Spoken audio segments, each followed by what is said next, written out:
Hi students. ఈరోజు నుంచి non destructive evaluation మీద క్లాసెస్ అనేవి చెప్పడం జరుగుతుందండి. సో కొంతమంది స్టూడెంట్స్ రిక్వెస్ట్ చేయడం జరిగింది, ఎన్డీఈ సబ్జెక్ట్ మీద క్లాసెస్ అప్లోడ్ చేయమని చెప్పారు. దానివల్ల నేను ఈ సబ్జెక్ట్ని అప్లోడ్ చేస్తున్నాను.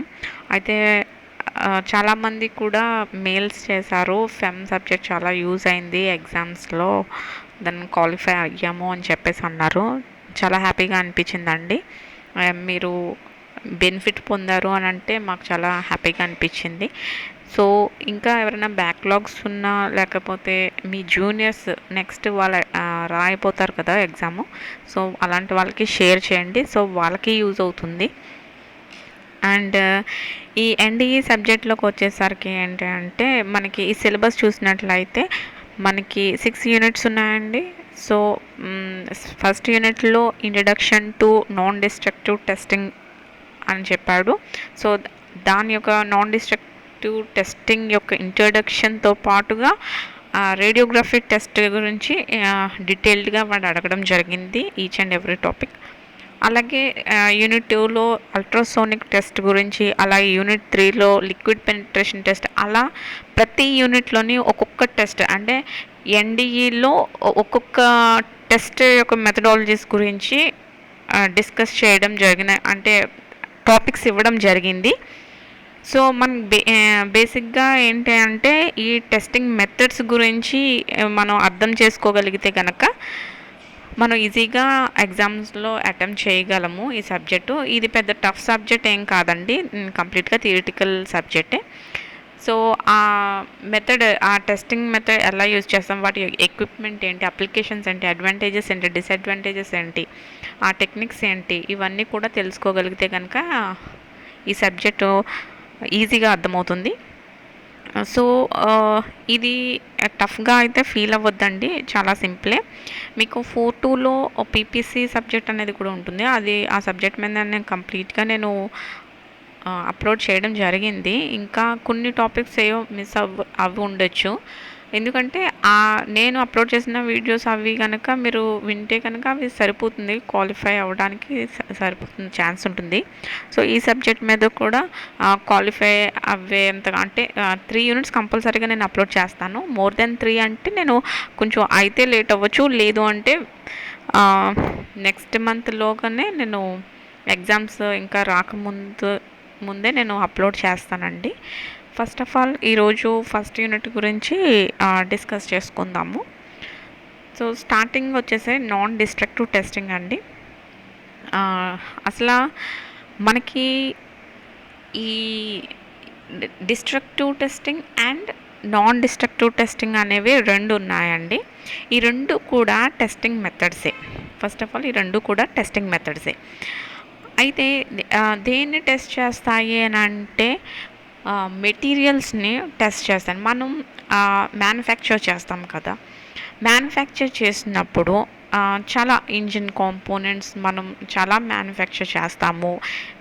డిఫరెంట్ మెటీరియల్ కాంపోజిషన్లో మనం దాన్ని మ్యానుఫ్యాక్చర్ చేస్తాం. సో అలాంటిటప్పుడు మనం ఇనీషియల్గా దాన్ని టెస్ట్ చేయకుండా మనం ఎప్పుడు కూడా వర్క్ చేయించము. ఐ మీన్ అంటే ఇప్పుడు బైకే ఉందనుకోండి, లేదా కారే ఉందనుకోండి, మనం ఏదైనా కొత్తది కొనుక్కోవాలి అని అనుకుంటే ఫస్ట్ టెస్ట్ డ్రైవ్ అనేది చేస్తాం కదా. చేసిన తర్వాతే దానిది పర్ఫెక్ట్గా ఉంది, మనకు నచ్చింది, అంతా ఓకే అనుకున్నప్పుడే మనం యూస్ చేస్తాం కదా.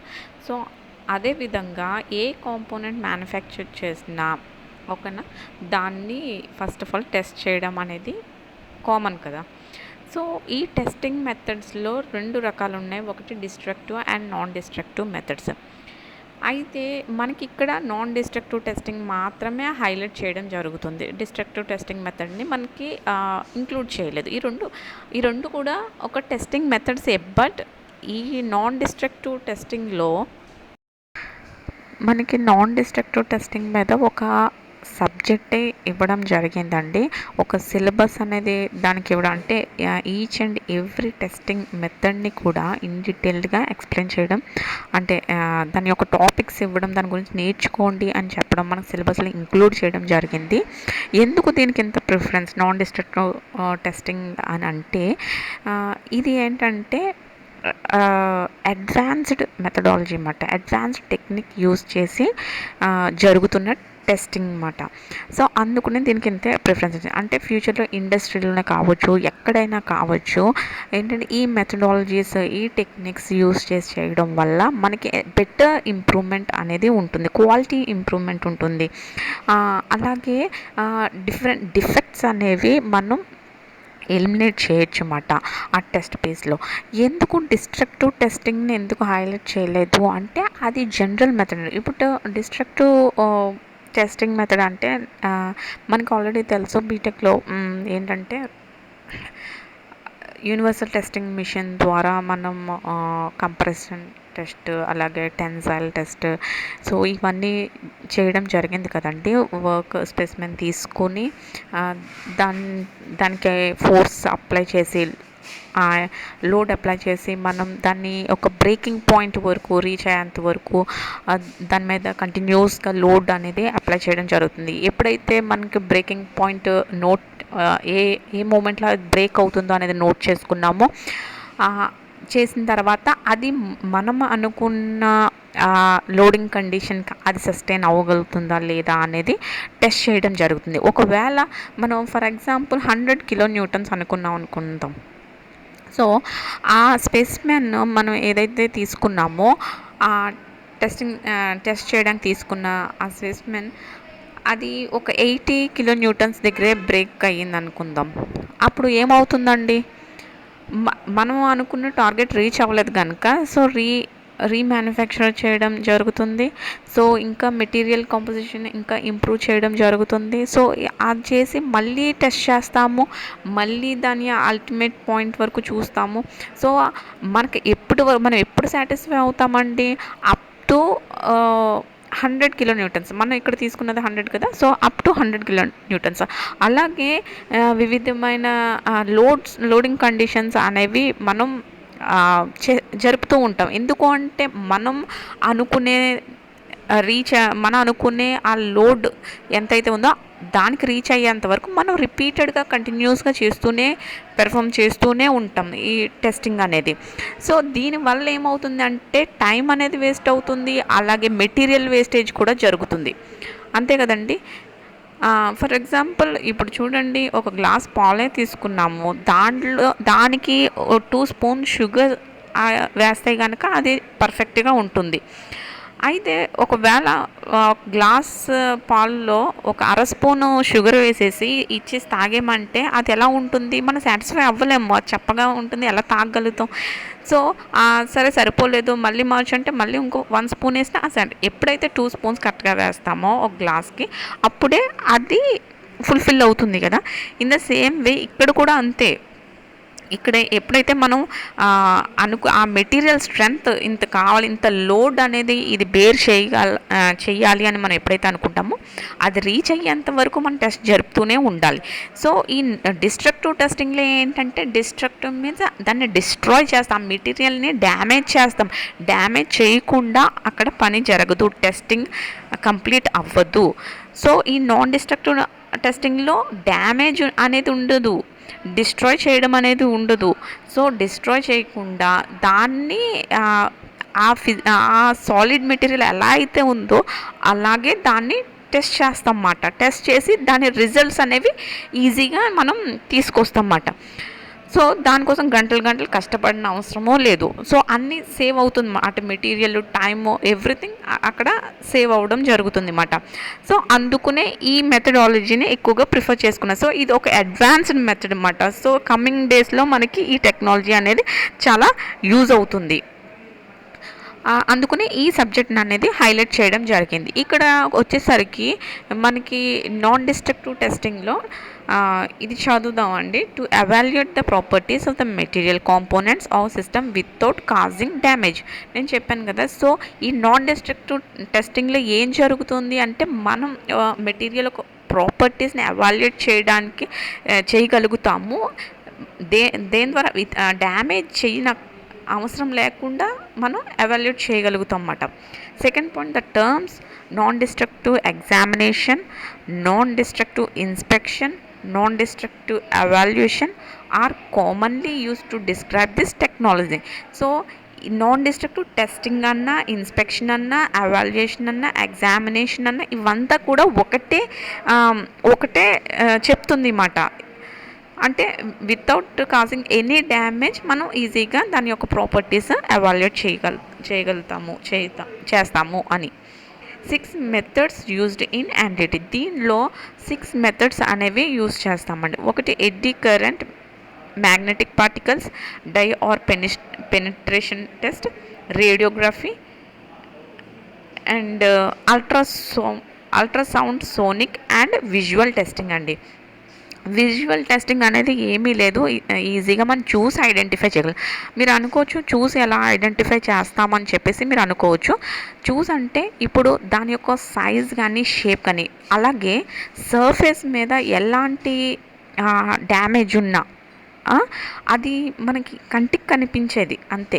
కంటికి కనిపించినప్పుడు ఈజీగా చూసి చెప్పగలం. ఇప్పుడు ఫర్ ఎగ్జాంపుల్ ఒక బిస్కెట్ ప్యాకెటే ఉందనుకోండి, అది ఓపెన్ చేసినప్పుడు ఆ కవర్ తీసి చూద్దండి, బిస్కెట్ ఇలాగ చిట్లినట్టు ఉంటే ఇది ఇరిగిపోయడానికి ఛాన్సెస్ ఉంది అని చెప్పి తీసి పక్కన పెట్టేస్తామంటే, అంటే పక్కన పెట్టడం అంటే నా ఉద్దేశం నేను అలా మీకు అర్థమవుతుందని నేను అనుకుంటున్నాను. సో ఈజీగా రికగ్నైజ్ చేయగలం. ఏ కార్నర్ పాయింట్లోనే కొంచెం ముక్క ఇరిగినా సరే మనం ఈజీగా చూడగలం, ఈ బిస్కెట్ డ్యామేజ్ అయిపోయిందని చెప్పేసి అనుకుంటాం కదా. సో అదే విధంగా విజువల్ టెస్ట్ అంటే అదే మాట. మనం చూసి గ్రహించగలిగేది ఏదైనా ఉంటే ఈజీగా ఐడెంటిఫై చేయగలం కదా. సో దాన్ని విజువల్ టెస్టింగ్ అంటాము. ఇంకా eddy current, magnetic particles, dye or liquid penetration test, radiography ఇదంతా అండ్ అల్ట్రాసౌండ్, సోనిక్ ఇవన్నీ కూడా టెస్టింగ్ మెథడ్స్ అండి. ఇది ఒక్కొక్కటి ఒక్కొక్క రీతిగా ఉంటుంది. దాని యొక్క ఎక్విప్మెంట్ కూడా డిఫరెంట్గా ఉంటుంది. దాని యొక్క లిమిటేషన్స్, కండిషన్స్ కూడా కొన్ని ఉంటాయి. అంటే ఈ టైప్ ఆఫ్ మెటీరియల్స్ అయితేనే ఇది చేయగలదు. సో ఇలాంటివి కూడా ఒక్కొక్క దానికి ఒక్కొక్కటి ఉంటాయన్నమాట. అంటే సైజ్, షేప్ కొన్ని కన్సిడరేషన్స్ అనేవి ఉంటాయన్నమాట. అందులో మనకి ఇవన్నీ ఇంట్రడక్షన్లో అయితే ఇవి రాసుకుంటే సరిపోతుందండి. ఎన్డిటి మనకి సబ్జెక్ట్లో ఫస్ట్ యూనిట్లోకి వచ్చేసరికి రేడియోగ్రాఫిక్ టెస్టింగ్ గురించి ఇన్ డీటెయిల్గా అడగడం జరిగిందండి. సో దాని గురించి డిస్కస్ చేసుకుందాం. దాని గురించి డిస్కస్ చేసుకునే ముందు మనకి ఫస్ట్ యూనిట్లో ఏంటంటే ఇంట్రడక్షన్ టు ఎన్డిటి అని ఉంది కదండి. సో దాని గురించి మీరు రాసిన తర్వాత అసలు నాన్ డిస్ట్రక్టివ్ టెస్ట్కి డిస్ట్రక్టివ్ టెస్ట్కి డిఫరెన్స్ ఏంటో చెప్పగలగాలి. సో ఫస్ట్ ఇది 1 by 1 పాయింట్ మనం డిస్కస్ చేసుకుందాం. ఎన్నో పాయింట్స్ లేవు. సో దీన్ని బట్టి మనకి ఆ డిఫరెన్స్ అనేది మనకి ఈజీగా అర్థమవుతుంది. Used to finding out defects of materials, used for finding out the properties of the material. ఇక్కడ చూసినట్లయితే ఎన్డిటి అనేది డిఫెక్ట్స్ని ఫైండ్ అవుట్, మెటీరియల్లో యొక్క డిఫెక్ట్స్ని ఫైండ్ అవుట్ చేస్తుంది. ఇక్కడ వచ్చేసరికి డిస్ట్రక్టివ్ టెస్టింగ్ దగ్గరకు వచ్చేసరికి మెటీరియల్ యొక్క ప్రాపర్టీస్ని ఇది ఫైండ్ చేస్తుంది. సో మనకి స్ట్రెంగ్త్, హార్డ్నెస్, డక్టిలిటీ, సో ఇవన్నీ కూడా మనకి డిస్ట్రక్టివ్ టెస్టింగ్లో మనకి తెలుస్తుంది అన్నమాట. సో ఎన్డిటి అనేది ఇంకా అడ్వాన్స్డ్ అన్నమాట. అంటే ఇంటర్నల్, ఇదేంటి ఎక్స్టర్నల్, దాని సాలిడ్ పార్ట్ యొక్క ఎక్స్టర్నల్వి డిటెక్ట్ చేస్తే ఎన్డిటి అనేది ఇంకా ఇంప్లిమెంట్ చేసి ఇంటర్నల్ డిఫెక్ట్స్ కూడా ఈజీగా ఐడెంటిఫై చేస్తుంది.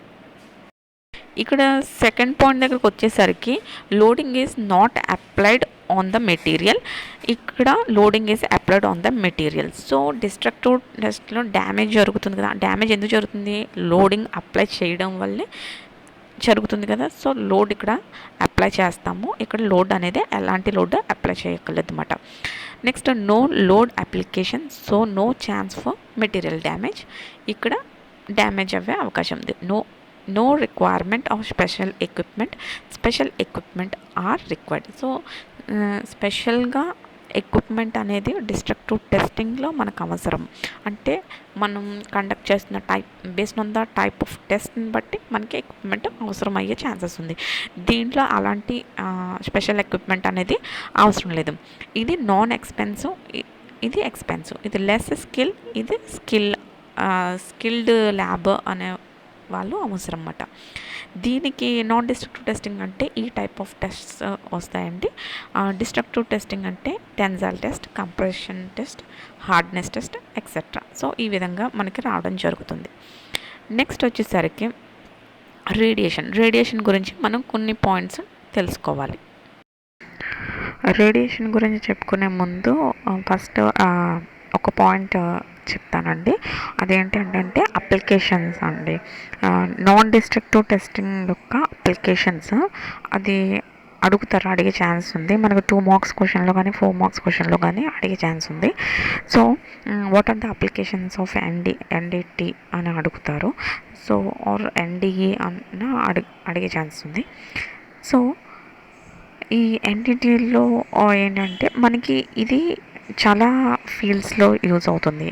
ఫస్ట్ ఆఫ్ ఆల్ మెకానికల్లో, civil, system engineering and electrical, aeronautical and forensic, medical, so electrical. So ఈ టైప్ ఆఫ్ ఫీల్డ్స్ అన్నిటిలోని కూడా ఈ ఎన్డిటి అనేది యూజ్ అవ్వడం జరుగుతుందండి. కాబట్టి సో అప్లికేషన్స్ అడిగినప్పుడు ఇవి రాసేస్తే మీకు సరిపోతుంది. నెక్స్ట్ వచ్చేసరికి రేడియేషన్ గురించి డిస్కస్